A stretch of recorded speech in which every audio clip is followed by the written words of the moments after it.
Hello and welcome back to another episode of Buy Now, Sell Now Realty TV. I'm Jeff Barnes, owner and managing broker of Buy Now, Sell Now Realty here in beautiful Tampa, Florida. Guys, let's get into this 10 real estate terms every beginner must know. And y'all know, man, real estate investing can feel overwhelming at first.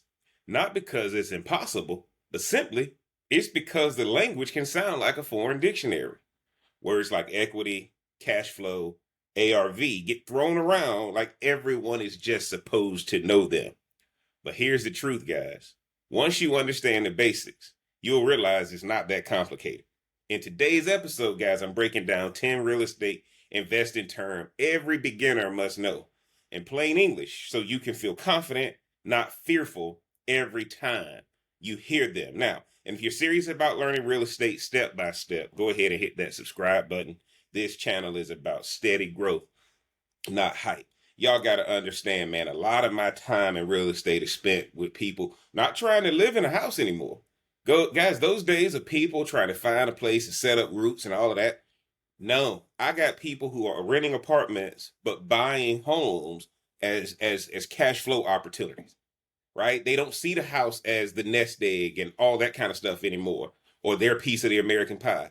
They see the house as a commodity that needs to be flipped or that needs to be rented out or whatever. They don't see the house as living it anymore, which is why I'm doing this video. So we're gonna get into these 10 words, and I know some of y'all are already experienced investors.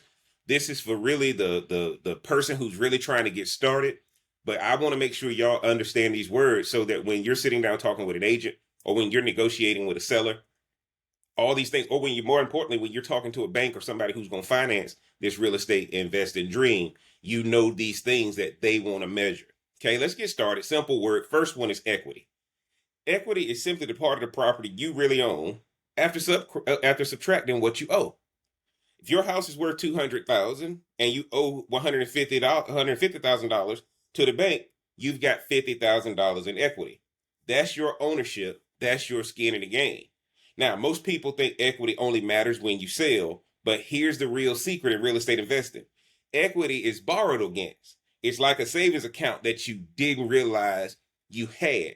In real estate investing, guys, equity is not something you brag about. In real estate investing, equity is something you use to your advantage quietly. Okay, that's why if you find a house that's priced lower, but the market price or the market value is this, that's equity that you're getting that you didn't have to put any physical money in. And that's what it's all about. If you'd like me to drop a full video on building equity fast, just drop a comment below with the word equity, man, and I'll start building that first. Let's get to number 2. Guys, I'm gonna run through these real fast because again, if you got questions, all of my information is in the description. My website is in the description. You can get to me that way. Number 2, let's get to cash flow. Cash flow is the money left, basically, it's the money left over after all the expenses are paid each month. Okay? Your tenant pays $1,200 in rent. Your mortgage, taxes, insurance, and repairs total $1,000. That leaves you $200. That $200 is your cash flow. Now imagine if you got 15 properties, 20 properties, 30 properties. It's the same metric, guys. Think of cash flow like your property's paycheck. If it's positive, your investment is working. If it's negative, you're paying to own it. Subscribe, guys, if you want me to show you how to calculate cash flow before you ever buy a property so you never get stuck with a money draining rental or a money draining vacation rental, Airbnb, Vrbo, and that kind of thing. Because at the end of the day, guys, the only reason you're doing this is cash flow. Cash flow is the oxygen of any business. And if you can get cash flow projections correct and they line up, real estate investing becomes a lot more fun. Now, number 3 is one that a lot of people struggle with. And I want to make sure that I want to make sure I got this one in as quick as possible, just in case you guys don't watch all the way through. Number 3 is cap rate. I like to tell people this is probably one of the most important things in real estate investing. Cap rate or capitalization rate is a quick way to measure your rental property's potential return. That if you bought it in cash, okay? If you make $10,000 a year from a property that costs you $100,000 to buy, your cap rate is 10%. Think of it like a report card, guys, for your property. Higher cap rate equals stronger return. But be careful, higher doesn't always mean safer. Okay. So remember, guys, if it costs you, if you getting 10,000 a year from it and it costs you 100,000, that's a 10% cap rate. The higher the cap rate, the higher the cap rate, the better. Okay. So one of the things, it's just a stronger return. Now, don't mean those properties are not going to come with issues, but it just means your cap rate is strong. So now you understand why investors are always trying to get that price way cheaper. So if I list a property for 500,000, there's going to be an investor that calls me and says, "I'll give you $350,000 cash right now." Right? They trying to buy it for cash so that the cap rate works out. Okay, that's the difference. Okay, but think of it like a report card, guys. Okay, that's the way I want y'all to look at it. And all of us got report cards growing up. Do you want to bring a report card home that's good, or do you want to bring a report card home that's bad? If you want me to share a free calculator that helps you figure out cap rate without pulling out pen and paper, smash that like button and then go ahead and email me at jeff@buynowsellnowrealty.com. I'll pop it right over to you guys so you can have it. Number 4, this is a big one because this is when you're dealing with banks and when you're dealing with private investors. This is number one. This is one thing they're going to want to talk about: ROI, or return on investment. ROI tells you how much money you made compared to what you put in. You invested $10,000 in a property and it earned $1,000 profit in a year. That's a 10% annual ROI. It's that simple, guys. I think what y'all are seeing is a lot of people shy away from real estate investing, or they get into real estate investing without realizing these 10 things you got to do on every property. Okay? ROI is the universal language of investing. I don't care if it's stocks, real estate, crypto, whatever. It's the universal language. It works the same whether you're talking about houses, stocks, or even buying and reselling sneakers. Right? Drop a comment with the ROI you'd be happy with on your first deal. Is it 5%, 10%, 15, 20%? Because that's one of the goals you got to have in, because that's after you cover all your expenses, how much do you want to be taking away from this property? Number 5, guys, we're halfway through this thing. Appreciate y'all who are still watching and taking notes on this thing. Appreciation. Appreciation is when your property value goes up over time. This is the only reason people get into real estate, is because real estate tends to appreciate. Real estate very rarely depreciates. And if it depreciates, it's temporary until somebody can come in there and reinvest in it to get it back on the appreciation side of the coin. You buy a home for $100,000, 10 years later it's worth $140,000. That's $40,000 gain in appreciation. It's the slow, quiet wealth builder in real estate. Some investors chase it, others ignore it. But if you're in the game long enough, it usually works in your favor. Don't neglect appreciation, guys, and don't try to force appreciation. Buy so that it's steady, it's long term. Investors like it, banks like it, private funding likes it. That's what they're looking for, because everybody wants consistent revenue. They don't want this type of revenue. They want building block. Subscribe if you want me to break down the difference between natural appreciation, forced appreciation. This is just the beginner class. This is just the beginner video where we actually create the value. Okay, that's one of the things I want you guys to see. We can get into appreciation. When y'all get down in the comments or y'all hit me up via email or on socials, y'all tell me what y'all want me to talk about, man. I'll give y'all this information. As a broker, my job is to help facilitate the deal. And the more you know, the more you're going to appreciate me. The less you know, the more you're going to question me and wonder why you're even using me. So while a lot of brokers don't like that I do all this stuff on YouTube, the reason I do it is because if you can come in and we're talking the same language, I'm just a facilitator of the deal at that point.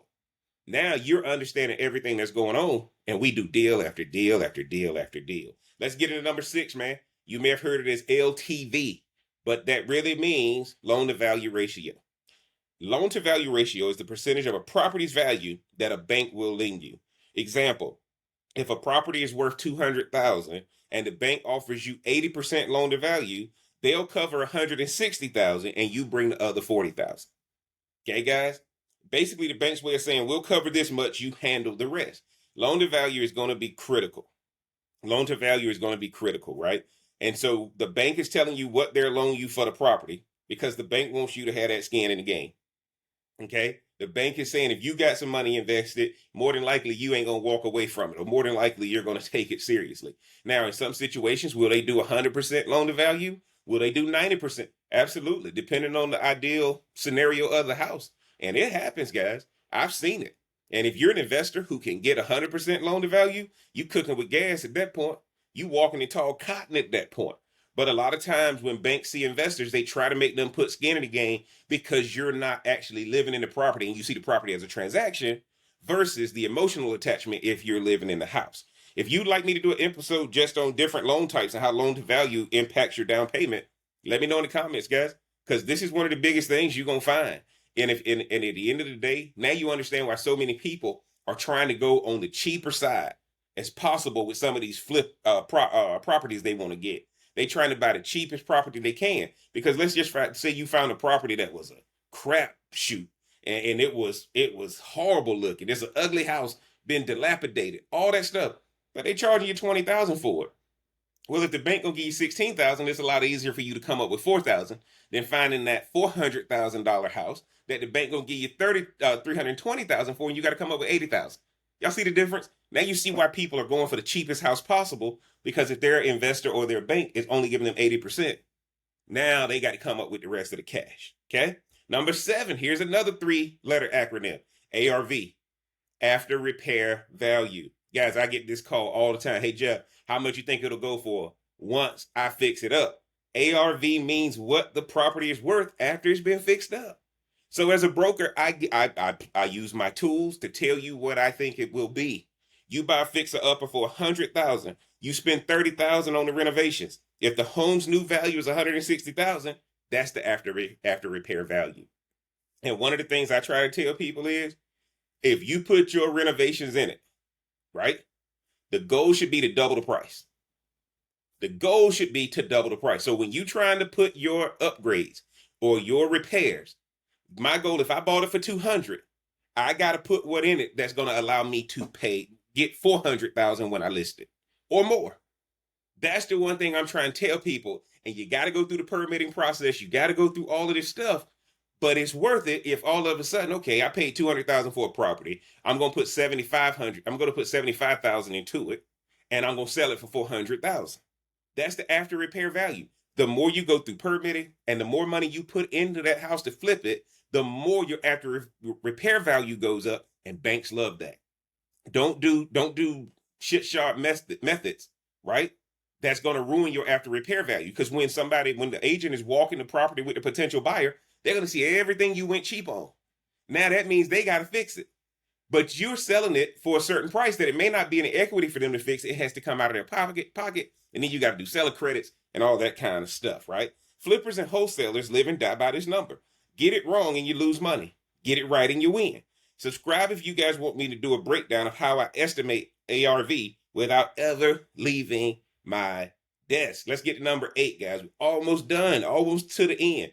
Leverage. Leverage is using borrowed money to control the property.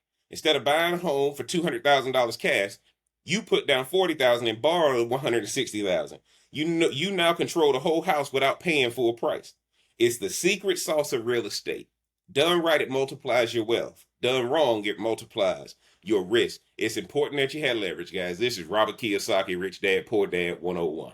Other people's money. That's all leverage is. You're leveraging other people's money. And those people got to know you're going to wake up every day and not take that for granted.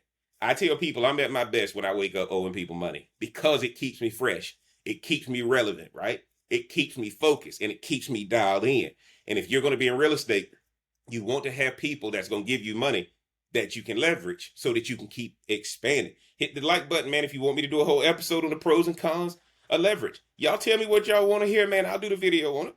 Number 9, escrow. Escrow is when a neutral third party holds money or documents until everyone pays fair and the deal is ready to close. Every deal you do, especially no matter cash or finance, there's going to be a company that's holding this escrow money. You're buying a house, you put down an earnest money deposit. Instead of giving it directly to the seller, it goes into escrow until all the paperwork is complete. Think of it like being a referee in a basketball or football game, making sure both sides follow the rules, guys. All that stuff, escrow is important. It lets everybody know people are serious, right? You got a natural mediator trying to close the deal. Escrow is important. If you're not dealing with escrow, you probably want to stay with that. You probably want to stay away from that deal. Something's not clean about that. But you definitely want to know what escrow is. Number 10, wholesale. Wholesaling is when you find a property at a discount, lock it under contract, and then sell that contract to another investor for a fee. So here's an example, guys. You agree to buy a house for $90,000. Another investor wants it for $100,000. You pass the contract on to them and keep the $10,000 difference. You don't actually buy the property yourself. You sell the opportunity.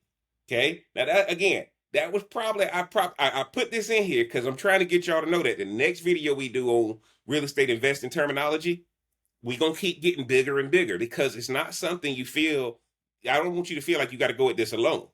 But wholesaling is that. Wholesaling is that next step we're going to get to in the next set of terminology and definitions. Subscribe, guys, if y'all want a full breakdown of wholesaling, including the legal side and how beginners can start without much cash or no cash at all, right? Guys, I'm telling you, man, these are just the first 10. I got plenty of more terminology that I can break down for y'all in layman's terms so you'll feel comfortable about this real estate investing thing. So those are the 10 must-know real estate investing terms. Equity, cash flow, cap rate, ROI, appreciation, loan to value, after repair value, leverage, escrow, and wholesale. If you understand these, you'll walk into any conversation with confidence, and you'll never feel like you're on the outside looking in again. Before you go, man, here's what I need y'all to do. Get down in the description. Y'all gonna see my email, y'all gonna see my website, free property valuation tool. And we have also just started the Buy Now, Sell Now Realty Foundation. Make sure y'all donate, man. Our goal is to help first-time home buyers, all home buyers. We're going to give qualified home buyers down payment and closing cost assistance, man, to help them get into a home more efficient, more smoothly. Because if they want to get in it, everybody knows how tough it can be and how expensive those incidental closing costs can be, and especially trying to draw that down payment. So y'all click that link. Get your free property valuation tools. And while you're there, man, donate. Make a small donation to the Buy Now, Sell Now Realty Foundation. Here's what I need y'all to do before you go, though. Hit that subscribe button so you don't mix next week's episode where we break down these things even further, possibly. It depends on what people ask me to talk about. Comment below with the term that confused you the most before today. And then share this with a friend who's just starting their real estate journey. Because learning together is the fastest way to go. I want to thank y'all again for tuning in to another episode of Buy Now, Sell Now Realty TV. Hit me up if you need some help. Follow me on the socials. Go to the website. Free property valuation tools. Donate to the foundation, man. Make it a great week. And until next time, talk to you soon.